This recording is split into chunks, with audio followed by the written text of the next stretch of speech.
All right. Good afternoon, my friends. Brian with VetteSource here, where today we are in the field doing some work on some of our old permit inventory, and I thought I'd bring you guys along because this old drag of a car is actually a good way to show you how some Corvettes, no matter how cool they may be in the beginning, can always end up being left for dead and abandoned, which was the case with this car actually before I got it. But I will say, I got this car so long ago, I don't even remember where I got it from. I'm having trouble, and it was actually in almost this bad a condition. Even when I got it, it was horrifying because it had had what we call the blue tarp of death put on it for many years. So you can see there what that blue tarp of death does. And I'm going to use this as a teaching aid to show you guys a few things about, the end of the business I'm in is primarily salvage. So I will take these and dissect these down to the last common denominator and grab original useful parts that people might be needing for originals. Now this is I think this is a 71. I don't think it's a 70. Front clip was already gone. The engine was already gone. I think the transmission was gone. I acquired this just as a shell. This piece of junk shell with the differential and the frame and the rear suspension was underneath it, which I sold all that, obviously. I did sell this quarter panel, sold that taillight panel.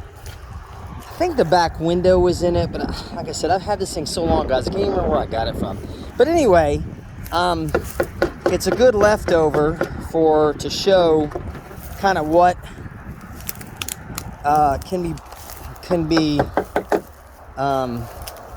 recovered off these cars even when they're in this bad a shape. So looking at this, obviously it's a nightmare, but I will show you just off the top of my head, right?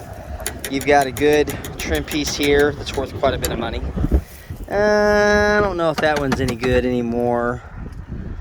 You've got let's see, a steering column in there. We've got a complete air conditioning box, which is actually undamaged. I've got hood hinges.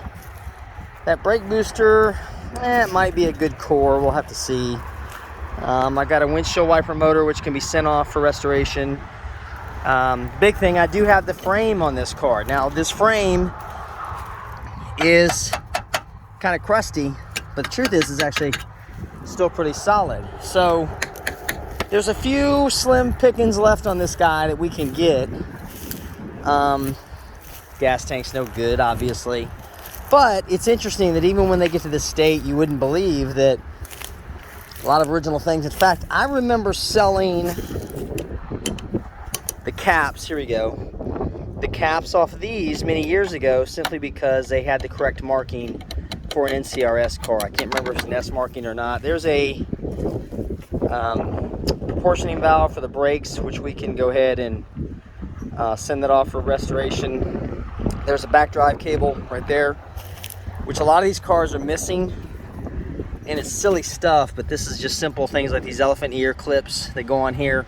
A lot of just little detail items that guys are looking for when we're restoring our Corvettes. So I'm going to actually show you guys two things that I can actually show you here on this one. Those actual skid plate panels might still be good too down there. I'm going to show you how the body mounts on this, and then I'll show you what the birdcage is, because this is so rotten you can actually see most of the birdcage. So the Corvette, this older one, the C3 and below, ooh, that frame probably isn't good. That's no good. Oh well, at least we can use it for parts. I don't know if you can see that. I just rotted straight through, but the other side did too.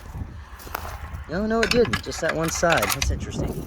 Okay, so this is simply just a basic passenger car frame from GM corporate, modified of course to fit the Corvette. And the body of the Corvette right here is mounted, bolted to this frame, okay? I don't kill myself in these weeds.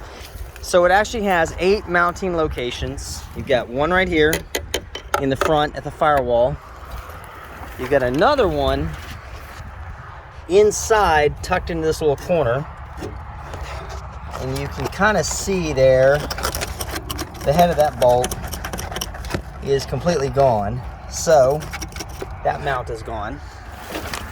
Then you have one more tucked away in here at the rear corner of the bird cage. The head of that bolt is actually still pretty good right there. And then you got the fourth one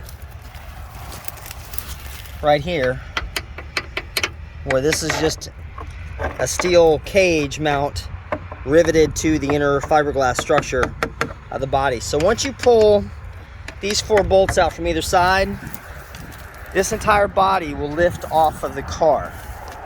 I'm sorry, off the frame, excuse me. These grapevines are crazy. So once that's off of there, and I'll probably do that in another video to show you guys the process, how it just flips off of there.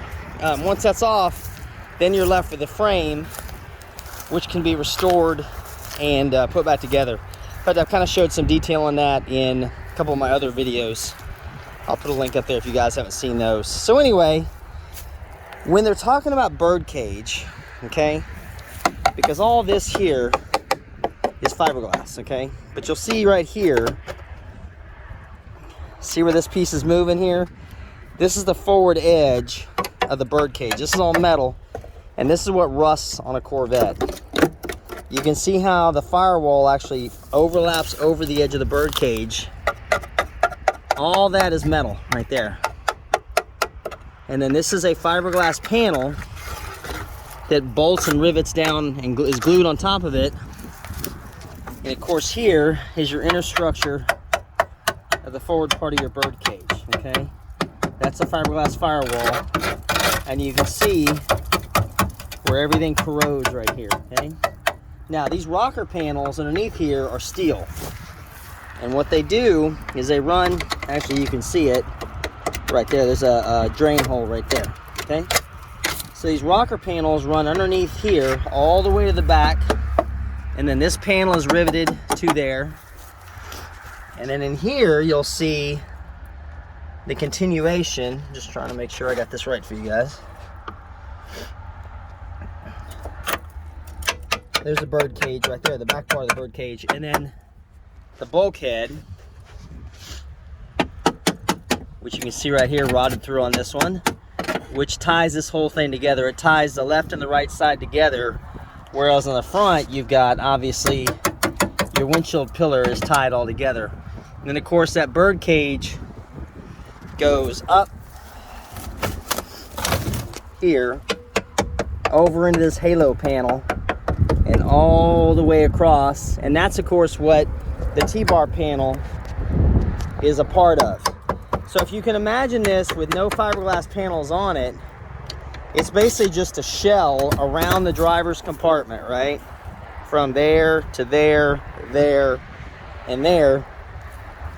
And that's what they talk about when they talk about birdcage. Now you can see in this one, exposed to the elements or with moisture trapped underneath it, this is what happens to a birdcage, obviously. And of course Corvettes are bad about it because moisture runs down the windshield and tends to collect down here at these bases. And when it gets trapped, it doesn't go anywhere. This is the end result. Now of course this is a very extreme example of what happens, but again, this car was in way bad shape even when I acquired it. It had been sitting under that tarp for years. They just kind of left it and abandoned it. It's also a wiper transmissions in there too. So there's a few parts. Kind of disappointed about that frame though. It can be, that's a hard fix, but we'll see. Now I can always use it and sell it off in pieces. So anyway, it's really amazing the way these are built and constructed. Now, what you'll see a lot of these guys are doing resto mods. They're actually replacing this frame here and setting the body on top of it. Now, just so you understand too, the bird cage on these cars ends right here. This is the outside back portion of the bird cage. From here back, there's no metal in this structure except for the frame it's sitting on top of. So when you take a hit in the back on these, it can get damaged pretty heavily. And that's why people get confused, because this is basically what we call a body on frame structure versus a unibody or uni-chassis like what happened, what they moved to in the C4s and the C5s. If you haven't seen, I have a video on the C5 chassis that shows how that's put together. But you can see what a train wreck this becomes with trapped moisture. It's a horrible situation, but it is what it is. I mean, this was a pretty neat car, being yellow. I think it was a base horsepower car. I think it was like a 200 horse. It wasn't even a high horsepower automatic, but this was a decent car at one point in its life. And I know it had these crazy fender flares on it. That was why somebody bought it from me. And oh, you know what it also had on it too, is I forgot.